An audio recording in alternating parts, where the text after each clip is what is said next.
Good morning students. आज हम लोग पढ़ने वाले हैं यूनिटरी मेथड। यूनिटरी मेथड का हिंदी मीनिंग होता है ऐकिक नियम। आइए इसको डिटेल में समझाते हैं। यूनिटरी जो है वो यूनिट से बना है।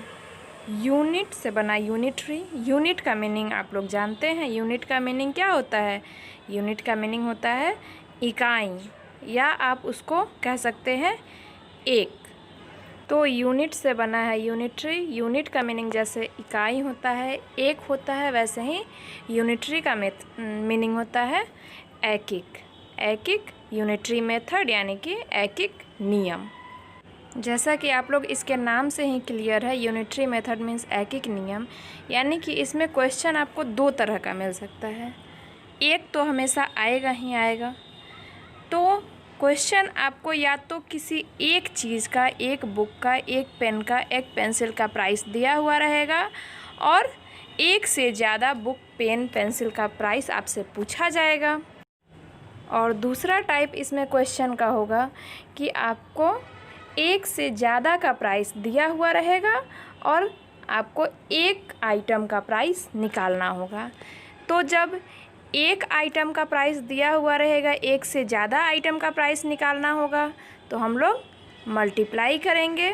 और जब एक से ज़्यादा आइटम का प्राइस दिया हुआ रहेगा और एक का हमको निकालना रहेगा, तो हम लोग डिवाइड करेंगे। सिंपल सा फंडा है, बस ये दो लाइन आपको याद रखना है। इसी दो लाइन से इसको आप फॉर्मूला कहिए, ट्रिक कहिए, या आपको जो कहना है कह लीजिए। बस इसी दो लाइन से हमारा बनेगा यूनिटरी मेथड का टोटल क्वेश्चंस। तो आइए अब हम लोग इस पे कुछ क्वेश्चंस देख लेते हैं। फर्स्ट क्वेश्चन हम एग्जाम्पल के लिए लिए हैं। The price of 1 chocolate bar is 8 rupees. What is the price of 4 chocolate bar? यानी कि कह रहा है कि एक चॉकलेट बार का, चॉकलेट आप लोग खाए हैं, सब लोग खाए होंगे, तो एक चॉकलेट बार का प्राइस कितना पड़ता है? चॉकलेट बार तो हर प्राइस का आता है, 5 रुपीज़, 10 रुपीज़, 40, 60, हर प्राइस का चॉकलेट आता है। लेकिन यहाँ आपके क्वेश्चन में जो चॉकलेट है वो एक चॉकलेट का प्राइस है 8 रुपीज़। तो आपसे कह रहा है क्वेश्चन कि what is the price of 4 chocolate bar. अगर एक चॉकलेट का प्राइस 8 रुपीज़ है तो 4 चॉकलेट का प्राइस क्या होगा? इसमें दो सिंबल का बड़ा यूज होता है। पहला है देयरफॉर और दूसरा है सिंस। देयरफॉर का मीनिंग होता है इसलिए और सिंस का मीनिंग होता है चूँकि। आप लोग स्टोरी में भी सुनते हैं ना, चूँकि ऐसा था इसलिए ऐसा हुआ। तो क्वेश्चन में भी तो यही है, चूँकि एक चॉकलेट बार का प्राइस ये था इसलिए 4 चॉकलेट बार का प्राइस ये होगा। तो यूनिटरी मेथड के क्वेश्चन में ये देयरफॉर और सिंस का सिंबल हर जगह यूज किया जाता है। आइए अब हम लोग इस क्वेश्चन को सॉल्व करते हैं। सॉल्व करने के लिए सबसे पहले हम लोग यहाँ पे डालेंगे सॉल्यूशन। उसके बाद लिखेंगे since cost of 1 chocolate bar equal to 8 rupees. यहाँ पे सिंस और देयरफॉर का ही यूज़ करना है।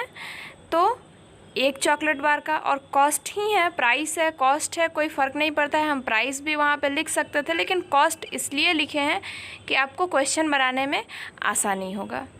तो हमने फर्स्ट लाइन लिखा since cost of 1 chocolate bar equal to 8 rupees. अब आपको याद होगा, अभी जस्ट हम बताए हैं कि अगर एक का प्राइस दिया हुआ रहेगा और एक से ज़्यादा आइटम का प्राइस निकालना होगा तो हम लोग क्या करेंगे? मल्टीप्लाई करेंगे। तो सेकेंड लाइन हम लोग लिखेंगे therefore the cost of 4 chocolate bars equal to 8 × 4। और 8 4 जा सबको पता है, 8 4 जा क्या होता है? 32। और इस तरह से 4 चॉकलेट बार का प्राइस क्या हो जाएगा? 32 रुपीज़।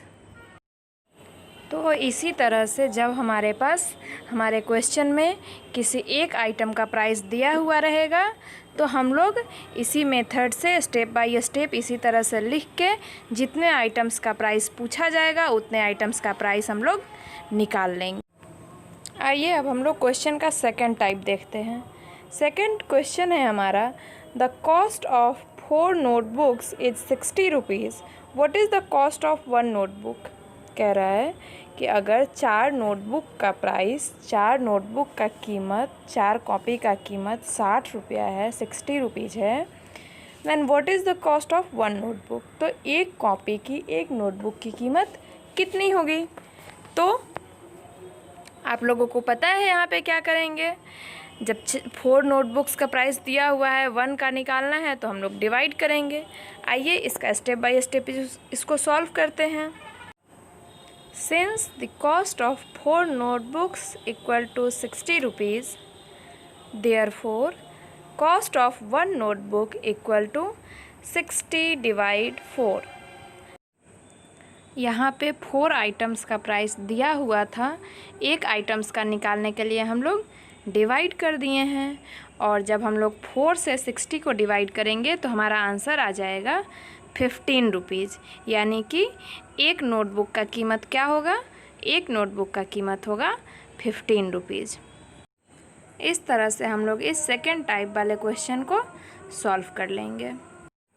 यूनिटरी मेथड का थर्ड टाइप क्वेश्चन आपके बुक में इस तरह का दिया हुआ रहेगा। For example, a car goes 250 kilometre in 5 hours. अगर एक कार 5 घंटे में 250 किलोमीटर की दूरी तय करती है, then how far does it go in 9 hours? तो ये कार 9 घंटे में कितनी दूरी तय करेगी? अब देखिए यहाँ पे एक का तो दिया हुआ नहीं है। अगर एक का दिया हुआ रहता तो हम लोग 9 का मल्टीप्लाई करके निकाल सकते थे। अगर 1 घंटे का दिया हुआ रहता कि 1 घंटे में 50 किलोमीटर, 25 किलोमीटर, जो भी अगर कुछ दिया हुआ रहता तो हम आसानी से 9 आवर्स का मल्टीप्लाई करके निकाल लेते हैं। कोई बात नहीं, अगर 9 आवर्स का नहीं दिया हुआ है, फर्स्ट लाइन आप देखिए। फर्स्ट लाइन में क्या दिया हुआ है कि 5 आवर्स में 250 किलोमीटर का डिस्टेंस कवर करता है कार। तो जब 5 आवर्स का दिया हुआ है तो हम यहाँ से 1 आवर का निकाल तो सकते हैं ना, डिवाइड करके। तो इसमें हम लोग क्या करेंगे, पहले हम लोग डिवाइड करके 1 आवर का निकालेंगे, और जब 1 आवर का निकल जाएगा कि कार 1 आवर में कितना डिस्टेंस कवर करती है, उसके बाद हम लोग उसको 9 से मल्टीप्लाई करके 9 आवर्स का निकाल लेंगे। तो आइए अब इसको हम लोग सॉल्व करते हैं। तो सबसे पहले हम लोग क्या लिखेंगे, hence a car goes in 5 hours equal to 250 kilometre. अब ये आपको घुमा फिरा कर लिखना बहुत टफ हो जाएगा, इसको हम लोग सिंपल लैंग्वेज में लिखेंगे। क्या हो रहा है, डिस्टेंस कवर हो रहा है ना, तो हम लोग लिखेंगे distance covered in 5 hours equal to 250 kilometre. Therefore distance covered in 1 hour, पहले हम लोग 1 आवर का निकालेंगे, तो 1 hour equal to 250 kilometre divide 5 hours. यहाँ हम डिवाइड करेंगे, जब हम 5 से 250 को डिवाइड करेंगे तो आ जाएगा 50 किलोमीटर। यानी कि कार 1 घंटे में 50 किलोमीटर का डिस्टेंस कवर करता है। अब जब हमको 1 घंटे का पता चल गया तब तो हम 9 घंटे का निकाल सकते हैं ना। तो अब हम लोग यहाँ पे लिखेंगे therefore distance covered in 9 hours equal to 50 kilometre into 9 hours. अब हम लोग 50 में 9 से मल्टीप्लाई करेंगे तो आ जाएगा 9 5 जा 45 और उस पर 0 डालेंगे। ये मल्टीप्लाई करने का इजी ट्रिक है, मल्टीप्लाई के क्लास में हम आप लोगों को सिखाए भी थे। तो यहाँ हम लोग 9 से 50 को जब मल्टीप्लाई करेंगे तो आंसर आ जाएगा 450 किलोमीटर। यानी कि 9 आवर में कार कितना डिस्टेंस कवर करेगा, 450 किलोमीटर।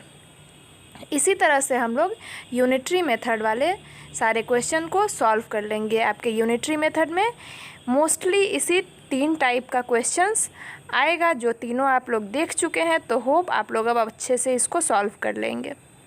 यूनिटरी मेथड में ही आप लोगों को 2 नया वर्ड देखने को मिलेगा, स्कोर और डजन। स्कोर यहाँ क्रिकेट वाला स्कोर नहीं है, स्कोर का मीनिंग होता है 20 यूनिट्स। यानी कि अगर क्वेश्चन में आपको कहा जाएगा कि cost of 1 score orange equal to 40 rupees, यानी कि वो 20 ऑरेंजेस का कॉस्ट दिया हुआ है। और दूसरा वर्ड होगा dozen, 1 dozen equal to 12 unit होता है। अगर क्वेश्चन में कहा जाएगा 1 डजन बनाना यानी कि 12 पीसेस ऑफ बनाना। ये 2 वर्ड को आप लोग याद रखिएगा, आगे क्वेश्चन बनाने में आप लोगों को इससे मदद मिलेगा। तो मिलते हैं अब हम लोग अगले क्लास में नेक्स्ट टॉपिक के साथ। तब तक के लिए बाय बाय, टेक केयर।